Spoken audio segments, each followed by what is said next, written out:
What up, everybody? This is your boy Dedrian from House of Wrestling, and this is my review for the July 20th episode of AEW Dynamite Fighter Fest Shark Week. Like, share, comment, subscribe. Follow House of Wrestling on all social media platforms. Follow me, Dedrian180, on TikTok, Twitter, and Instagram. Tonight's AEW Dynamite. All throughout the whole show, this was a fun, entertaining, physical, a lot of teases here, announcements for Ring of Honor, Death Before Dishonor, which really, they've done a pretty decent job with the hype for that. Everything was good. We get to the main event, and I'll get into it, but nah. Wasn't feeling it. Wrong move, wrong call. Was not feeling it. Just, it didn't severely kill the moment. For me, it didn't kill the moment, but it really took away from a very fun and entertaining AEW Dynamite. That crowd was fun, electric. They were there. And that's all you can ask for a wrestling crowd, especially with the talent and the matches that AEW provides. This crowd was just there. They were in the moment. They were enjoying it. They were live, festive, and the ending, wasn't feeling it. So I'm going to go through the match card and the segments. So you had Brody King defeating Darby Allin. That was the first match. The second match, you had the Best Friends. They lost to Jon Moxley and Wheeler Yuta. Then you had the Swerve in Your Glory segment, which they had rap superstar Kevin Gates at ringside. Get into that. Then you had Christian Cage and Luchasaurus defeating the Varsity Blondes, and the post-match was very interesting and fun. Get into that. Then you had Ricky Starks defeating Cole Carter in the FTW Open Weight Challenge. You had the FTR segment where they were pretty much hyping up their match against the Briscoes, and they mentioned the Briscoes a lot in that segment, so that's something to keep an eye on. I'll get into that later. Then you had Jade Cargill and Kiera Hogan defeating Willow Nightingale and Athena. Then the main event, you had Chris Jericho and Eddie Kingston in a barbed wired match at ringside. Jazz was suspended at ringside, so that was interesting. That was the matches and the results and stuff like that. So the first match, Darby Allin, Brody King. This was a physical match. You had the nice contrast between Darby Allin's speed and athleticism and feistiness, and just, when he fires offense, he's just there against Brody King's just power and, his crazy athleticism. I enjoyed this match. There was a part where Brody King had Darby Allin upside down, and he was just chopping him on his chest. I was like, damn, that's crazy. Like the chemistry that Darby Allin and Brody King has in the ring is so fluid, man. It's there. And I'm going to put this right up there with the Swerve Strickland, Keith Lee, Hobbs, and Starks as far as one of the most organic feuds that just, they click in the ring. Like, it clicks. It's just there. I enjoyed this match. I was kind of disappointed because if you follow me on Twitter, I was like, are we going to get a women's match opening up Dynamite? No. Do we have some second match? No. But no, this match was a really good match. Of course, Brody King won with the Gonzo Bomb. But the most entertaining, I don't want to say the most entertaining, the things picked up after this match, correct term to use. You had Brody King, who was putting Darby out in a sleeper. You had Sting come out, lights go out, lights come back on, and you have Sting and Malachi Black, like this face-off, which is so cool.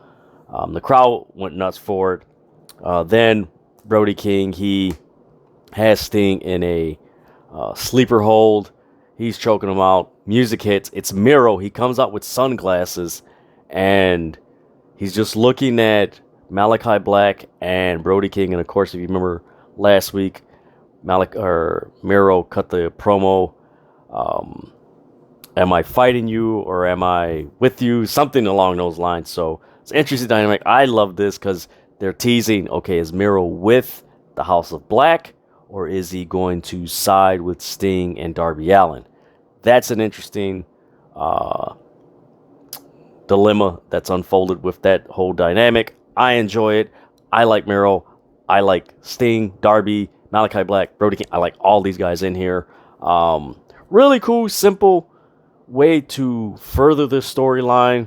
The match was good. The post-match was simple, effective, teased a lot of things, and it got to the main point of, is Miro going to join the House of Black, or is he going to join Sting and Darby against the House of Black? Which, if that was what AEW was going for, they hit that.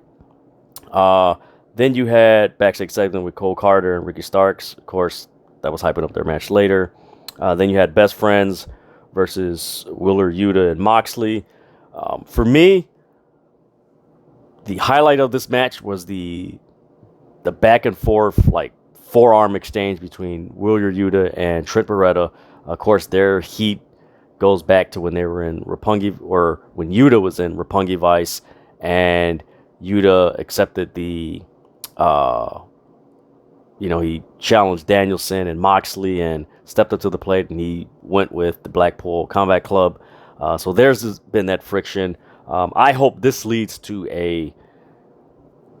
I tweeted a First Blood match. I just hope this leads to a grudge match where they let Trent Beretta and Wheeler Yuta on a rampage just go at it and just have fun. I'm really interested in that. Orange Cassidy and William Regal were at the announce table. That was pretty funny for me. The thing that came out of this match for me, of course, Wheeler Yuta and Jon Moxley won. They've kind of been slowly planting the seeds as far as AEW has. They've been planting the seeds of, like, the Best Friends kind of showing heelish tactics. They did it with Wardlow, and that was more, when they did it, it was more ha ha ha, it was funny. And then this week, they kind of got a little more edgier. And, that's what I took away from. It's like, is this eventually leading to the Best Friends turning heel? I don't know if it's going to lead to Orange Cassidy turning heel, which that would be very interesting if they turned Orange Cassidy heel. But after his match with Ospreay at Forbidden Door, it's going to be very hard to do that. But it's AEW. Something might change or what have you. But that's what I got out of that match.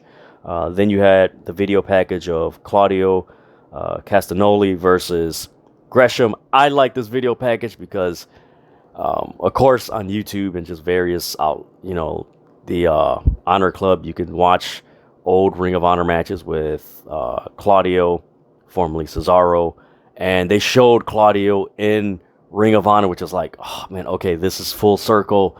This is so cool, and it was a nice video package hyping up that match. That Ring of Honor Death Before Dishonor card looks really good. I look forward to that pay-per-view. Then you get the celebration of Swerve in Our Glory.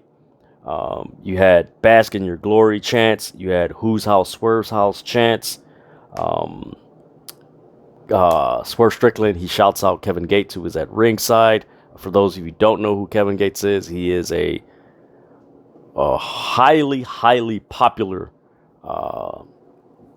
rap artist. He's huge. He's popular on social media.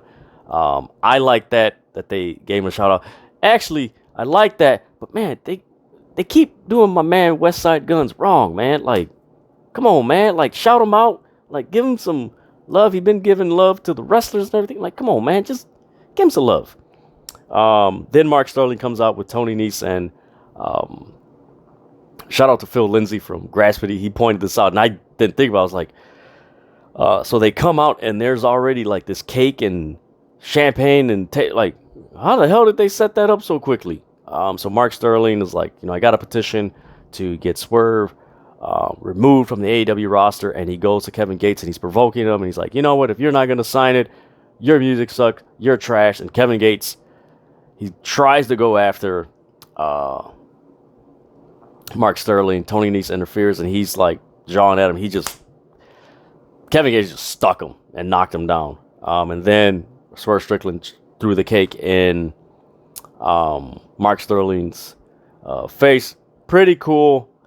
Kind of see that this is going to lead to Tony Nese and him having a partner to take on Swerve and Keith Lee, or it's going to lead to something where it's a bait for a team that wants to get the tag team titles. I don't know. But for me, I enjoyed the segment. It was fun. I like seeing Kevin Gates there.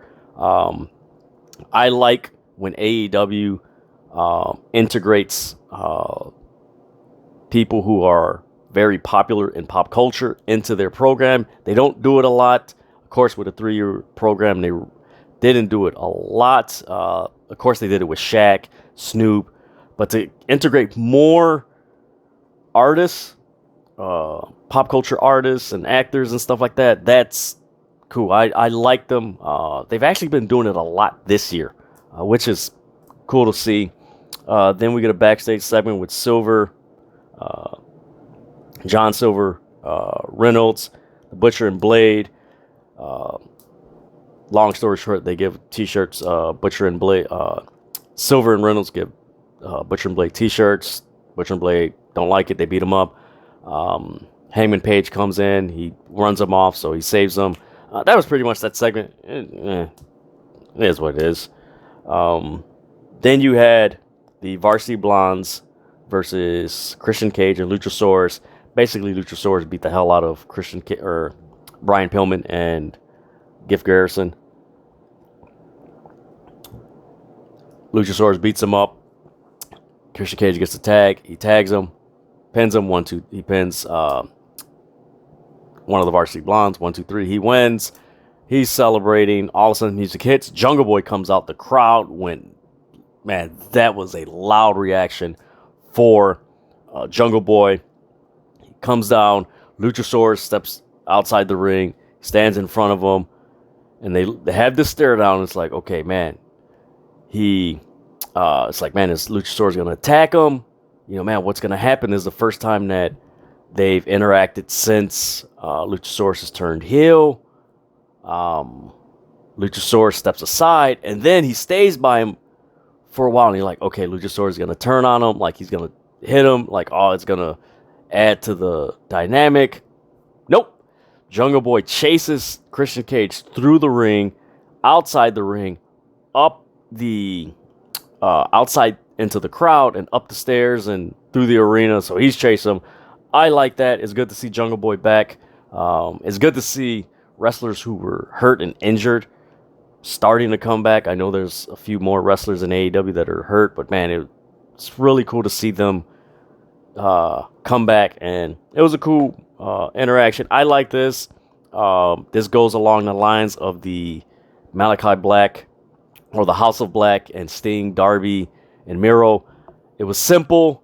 It was to the point, and it just left you with the question like, man, okay, when are we going to get that Christian Cage, Jungle Boy match? And also it adds to the, where is Luchasaurus? Like, he stepped aside for Jungle Boy, so what's going to happen between Luchasaurus and Christian Cage? Which is another good job by AEW for doing that, because it just adds to that story, which is good considering how this show ended. Then you had a backstage segment with the Gun Club, and Austin Gunn challenges Max Caster to a rap battle on Rampage. I'm looking forward to that. Most people don't know, or maybe have forgotten, Austin Gunn does have a album I believe he released last year or the year before. So he can rap. and then you got Max Caster. So that should be very entertaining. That's going to be fun. I'm looking forward to it. Again, another segment that was simple, to the point, and just adds like, oh, we get in a rap battle. All right, this is going to be interesting. Kudos to AEW for that one. Then we get Ricky Starks versus, what was his name? Cole Carter. There you go. Cole Carter for the FTW challenge. Cole Carter, man, he's got a nice look, man. A nice look. It was like, there's something here. Don't know what it is. If he has a short-term contract or what have you, but it was good to see him in this match with Ricky Starks. I believe he was released by, I think he was the one that was released by NXT. Comment below and let me know if that's if I'm accurate with that. But he looked good. He's got a great look. In the end, Ricky Starks wins after he missed the 450. So Ricky Starks, after the match, he's like, I got one more challenge in me. Let's go. And Taz is like, what is he doing? Like, you just beat, like, no, don't do this. And music hits. It's Danhausen. He comes out and he's like, I accept your challenge. And Ricky Starks is like, nope, I'm not doing it. I said I would accept the challenge. I didn't say I would accept it now. We could do it next week. Again, another thing that AEW good, where it was simple, to the point, and it adds a lot of interesting questions and intrigue.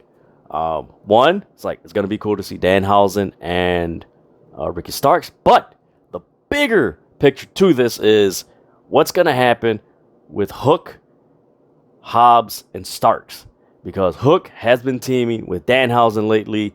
Is he going to turn on Danhausen, or is he going to side with Danhausen and eventually take that FTW title off of Ricky Starks? And we're going to get a Ricky Starks Hook match down the line, which is going to be very interesting. Or we're going to get a Hook versus Powerhouse Hobbs. Like, ooh, okay. Is it get, like, are we going to get it soon, or are we going to eventually get it in the fall around Grand Slam and Full Gear? Like, how is that? It's like, this is going to be interesting. From there, we get the FTR segment. Dax, he tells a very moving story of his daughter. Check it out. Me describing it does it no justice. Please go check it out. It was a very good promo that he cut, and it was very moving, very moving. And he ends it by, Daddy's got a fight, and just basically they were hyping up their match with the Briscoes. I like this promo because, again, another thing where they got to the point, they hyped up the match, but the outside of the Dynamite show, and just, you know, what most wrestling fans are aware of with the Briscoes and AEW and TNT and just the whole, you know, Turner, Discovery, whatever that merger is, you know, that merger, you know, they really don't want the Briscoes on AEW TV, which was reported months ago. But considering that AEW is mentioning the names of the Briscoes and they're on the card, you would kind of be led to believe, like, okay, if either something has changed or it is changing, but it is going in a direction where, you know, eventually we're going to see the Briscoes in AEW. Because if Turner, Discovery, if they did not want the Briscoes on AEW, they would not be in this match. There would be no mention of them in a present tense. It would be more of a past tense. So with that, I'm really interested when the Briscoes show up, how that plays out. But I'm looking forward to that match, 2 out of 3 falls with the Briscoes and FTR. Then we get a backstage segment with Jay Lethal, Sanjay Dutt, and Sanam Singh. They're hyping up the match on Saturday with Samoa Joe and Jay Lethal. Christopher Daniels cuts him off. He challenges Jay Lethal. Was it Jay Lethal? Yes, Jay Lethal at Rampage. It is what it is. I wouldn't say it was bad. It was just a nice brief advertisement for a match on Rampage. That's basically what it was. I had no issue with it. They didn't take up too much time. It's cool. Then you had the Jade Cargill, Kiera Hogan, Athena, and Willow match. For me, I will say this was the match of the night. And I know that's a lot of people like, man, the Jericho and Eddie Kingston was like really violent. Yeah, it was violent until the end, which was freaking stupid. And it's kind of repetitive of what they're doing. But man, this Jade Cargill, Kiera Hogan, Athena, Willow match, this was really good. For me, the spot of the night was the forum exchange between Jade Cargill and Athena. Backtracking, I like the fact that out of nowhere they brought out Jermaine Dupri. He came out with Stokely Hathaway. Again, another pop culture icon and someone that has a presence in the hip-hop field and just pop culture comes out. Oh, that's Jermaine Dupri. Oh, wow, that's okay. I like that. It was cool. Willow Nightingale, man, she really got a lot of offense in this match. She looked good. It was a good showcase and showing for her. Jade Cargill,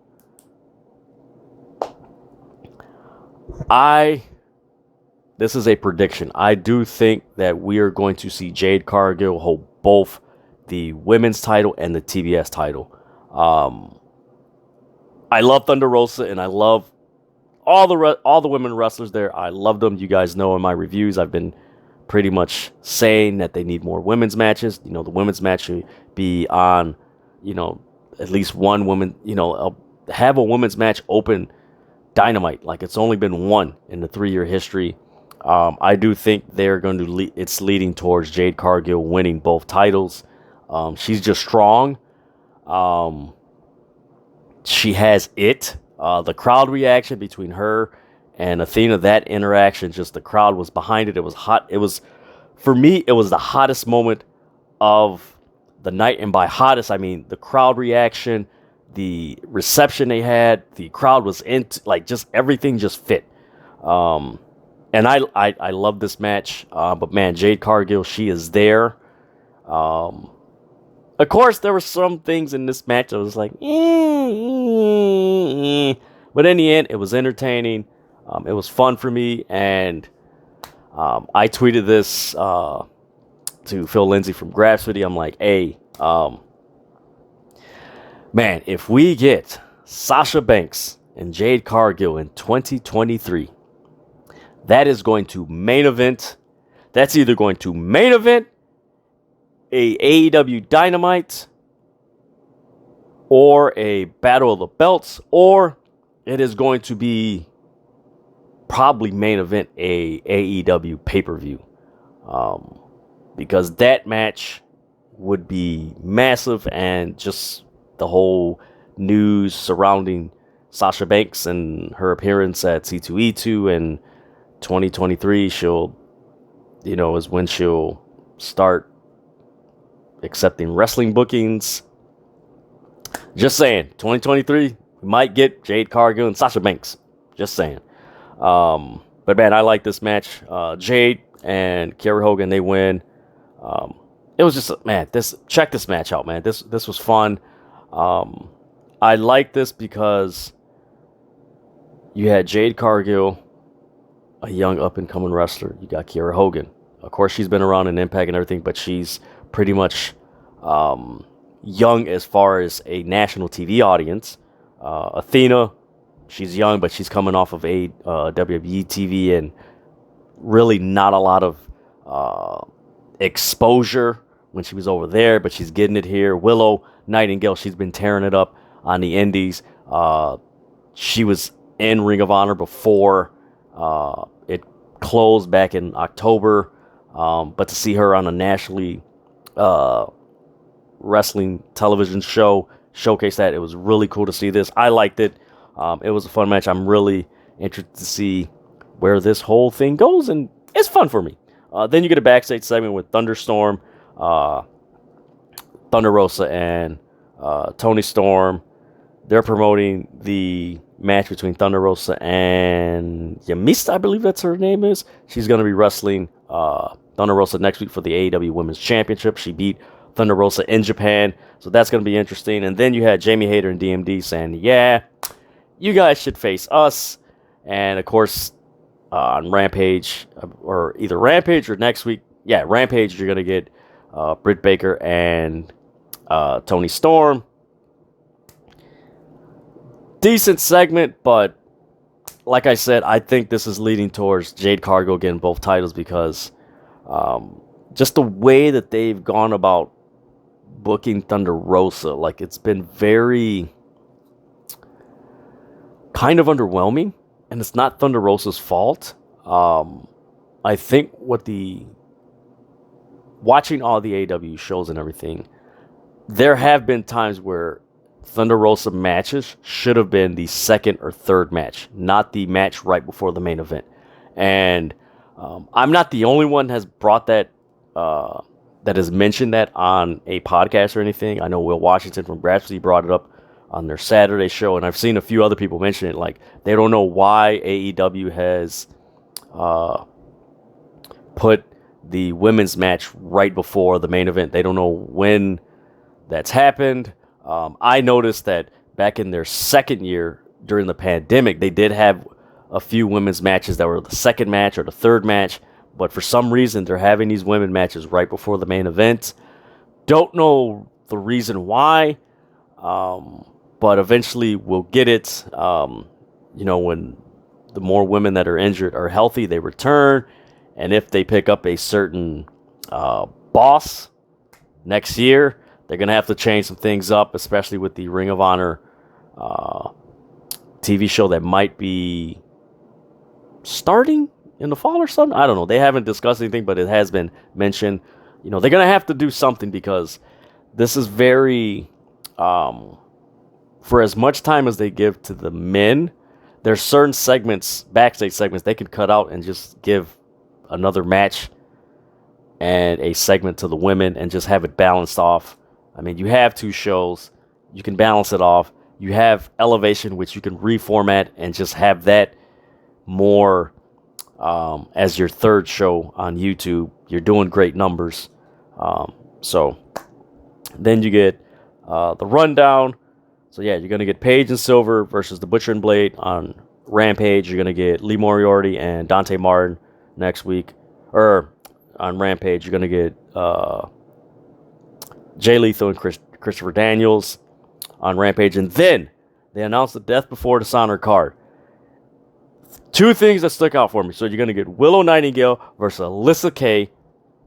I like that. If she signed with ROH or if it's a per paid appearance, I hope she signed with ROH because that's another inclusion that they can bring over to AEW. And just that whole thing. But they have to book these women in a bigger and stronger way than what they're doing now.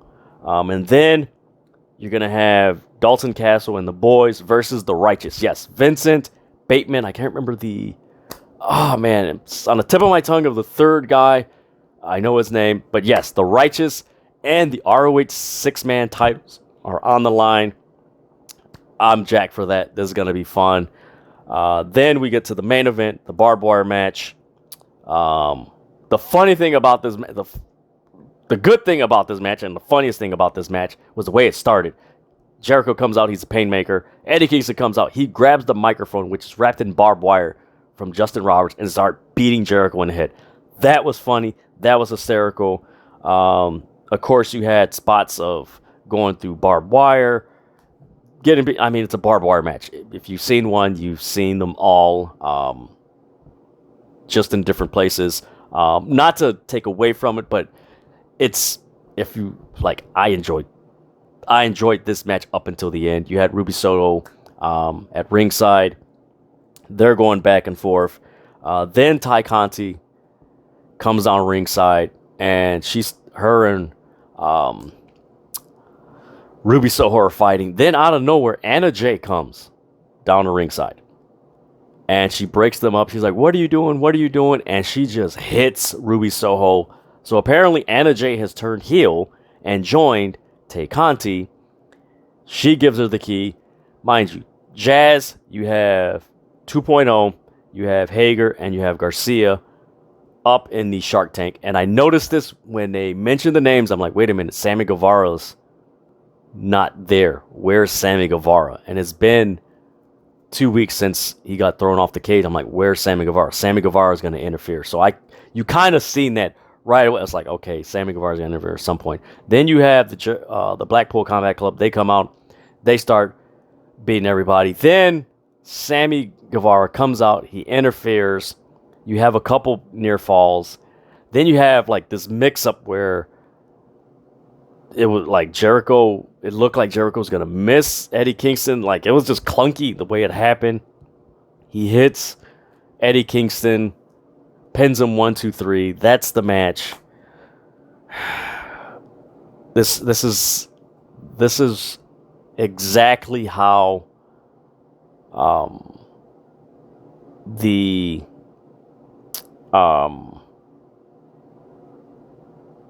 Inner Circle stuff was happening with the Pinnacle. Only thing, the Jericho and his group are the heels now, and they were faces. Like, this is just the same thing. Like, it's very